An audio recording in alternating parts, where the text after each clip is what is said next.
वो आचार्य श्री के जीवन का है, उसी सन 78 की घटना वहां की।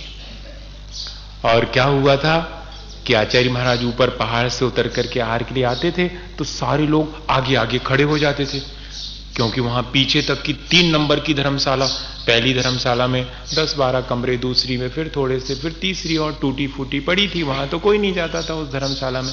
वहां पर एक गरीब से वृद्ध और वृद्धा, उनने भी चौका लगाया था। अब वे बेचारे वैसे ही कमजोर थे, चलते फिरते ज्यादा नहीं था उनका।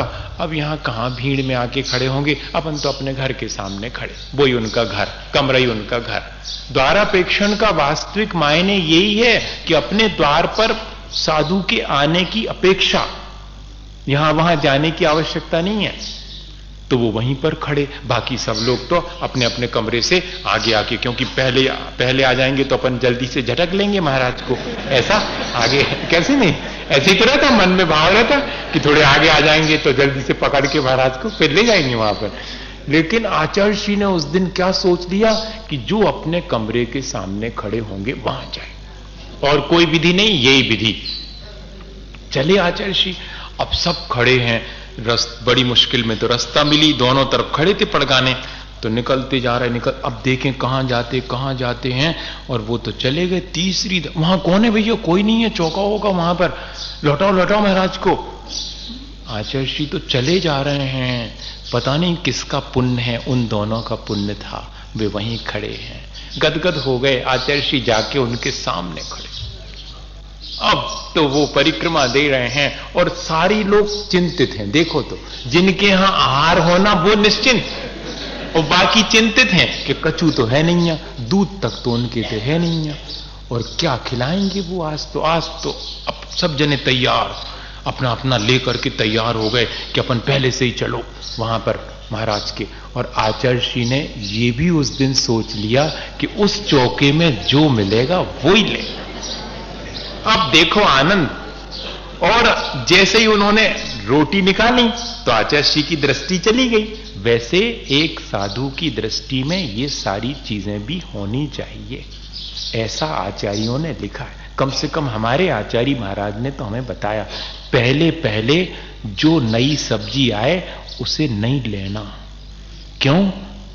अभी महंगी आ रही है। आप आश्चर्य करेंगे, यहां से जाने के बाद बुंदेलखंड में आचार्य श्री ने समस्त सूखे मेवे का त्याग किया था। सबसे पहले महंगी चीज है, सब्जी तक के लिए वो ये कहते हैं कि अभी मटर फल्ली, जिसको बटरा बोलते हैं बुंदेलखंड में, वो अगर आ रहा है तो महंगा आएगा शुरू में 10-15 दिन, अभी सबके चौकों में आने दो। किसी विशेष के में आ रहा है मतलब अभी महंगा है, सबके में आने दो, फिर लेना तो है।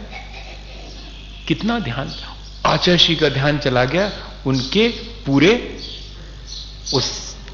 उसमें वो रखे थे, क्या बोलते हैं उसको, रोटी रखने का बोलते हैं ना उसको, जो भी, तो उसमें दृष्टि चली गई तो उनने देखा कि लग तो रहा है कि 8 या 10 रोटियां ही हैं।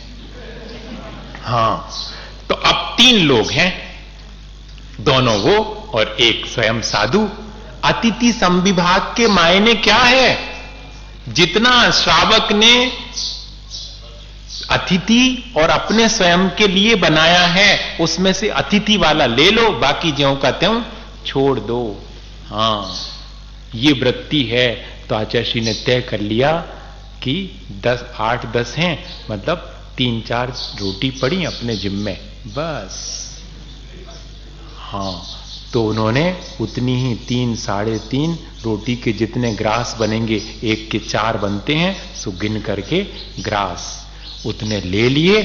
और बढ़िया से दाल थी, सब्जी थी, वो खाई। दूध तो था नहीं, बाहर से लाए थे, सो उनने पहले ही देख लिया इनके यहां थोड़ी है, ये तो लाए हैं वहां से, आज तो नहीं लूंगा। भले ही हमेशा ले लेते हो, आप लाए सो आपका भी ले लिया, आप लाए सो आपका भी ले लिया, आज तो नहीं लूंगा, आज तो इन्हीं के यहां जो है वो ले। और ले करके बढ़िया से प्रसन्नता से आकर के और बैठ गए और ध्यान में लीन। और सब जने चिंतित कि हो सकता है कुछ गड़बड़ हो गई, इसलिए प्रायश्चित कर लिया।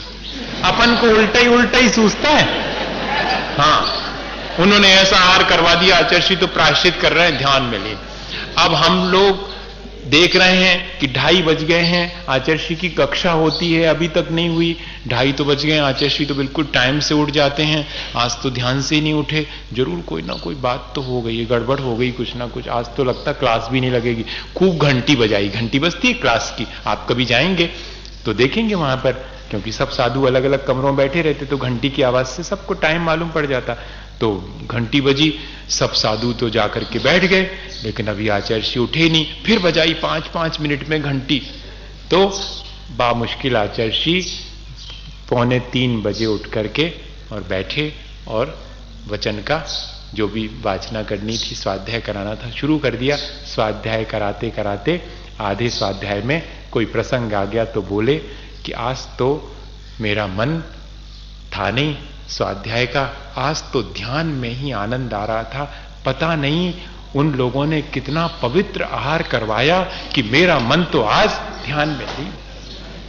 बताइए, आपकी पुड़ी पीछे रह जाएगी, हलवा पीछे रह जाएगा, प्रेम से दी गई रूखी रोटी पवित्र भावनाओं से वो महत्वपूर्ण है।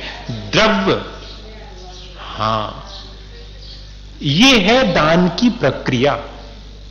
मैं आपको इसलिए ये उदाहरण सुना रहा हूं, व्याख्या तो बहुत सारी है, लेकिन इससे बहुत जल्दी समझ में आ जाए कि हमको द्रव्य कैसा देना भैया, हमको भाव कैसे रखना। प्रक्रिया तो अपन करते हैं, रोज करते हैं, लेकिन उसमें अगर थोड़ा सा ऐसा संशोधन कर लेवें तो वही धर्म ध्यान हो जाएगा।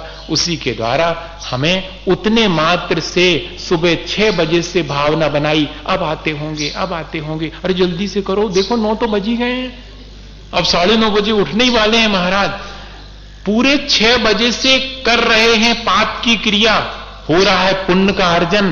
ध्यान रखना, भावनाओं में पाप नहीं है, शरीर क्रिया में जो है भोजन बनाने की प्रक्रिया में आरंभ सारंभ हो रहा है, लेकिन भावना है अब देऊंगा, अब आएंगे महाराज, अब बस आते ही होंगे।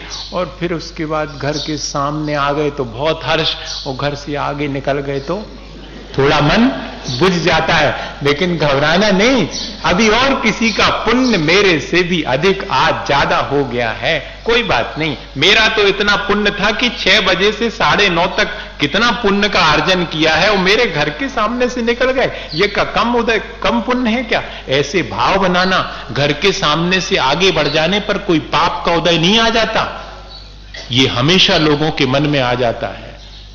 और यहीं जाकर के हम उस आहार प्रक्रिया में संक्लेश कर लेते हैं, जिससे धर्म ध्यान होना चाहिए था, उससे आर्थ ध्यान कमा लेते हैं। इसलिए सावधानी की आवश्यकता है। मेरे पुण्य में कोई कमी नहीं आई, 6 बजे से 9:30 तक बिल्कुल बराबर पुण्य का बंध हुआ, और अभी मेरा कुछ नहीं बिगड़ा, मैंने तो पूरा दान देने की भावना रखी है, सो बस अब इंतजार कर रहा हूं, अगर लौट के आते तो ठीक है, नहीं तो जिनके यहां गए हैं उनके यहां जैसे ही मालूम पड़ेगा कि शुरू हो गए, चलो दान तो देना है अपन को, वहां जाकर के दे लेंगे। दान में कोई कमी नहीं आई। बताइएगा, हमने उस प्रक्रिया का किस तरह मन वचन काया तीनों से नहीं देते हुए भी लाभ ले लिया। ऐसी यह दान की प्रक्रिया है। दाता के 7 गुण और 9 भक्ति, ऐसी 16 बातों का जहां ध्यान दिया जाता है, वही वास्तव में दान की प्रक्रिया। अपन कहते ना 16 के मायने मराठी में है शुद्धि, और वैसे जैन आगम के अनुसार जहां 16 बातों का ध्यान रखा जाए वो 16। कौन सी 16 बातें? 9 भक्ति और 7 दाता के गुण। अपन इन पर भी विशेष रूप से जब समय होगा तो इस पर चर्चा करेंगे। पर ये जो दान की प्रक्रिया है उसमें प्रमुखता हमारे परिणामों की निर्मलता की है, जिससे कि हमें और धर्म ध्यान होता है। दे रहे हैं फिर भी हमारे लिए उसका लाभ हो रहा है। इस तरह की ये प्रक्रिया हमारे जीवन में, हमारे जीवन को ऊंचा उठाने में सहयोगी बने। इसी भावना के साथ बोलिए आचार्य गुरुवर विद्यासागर मुनि महाराज।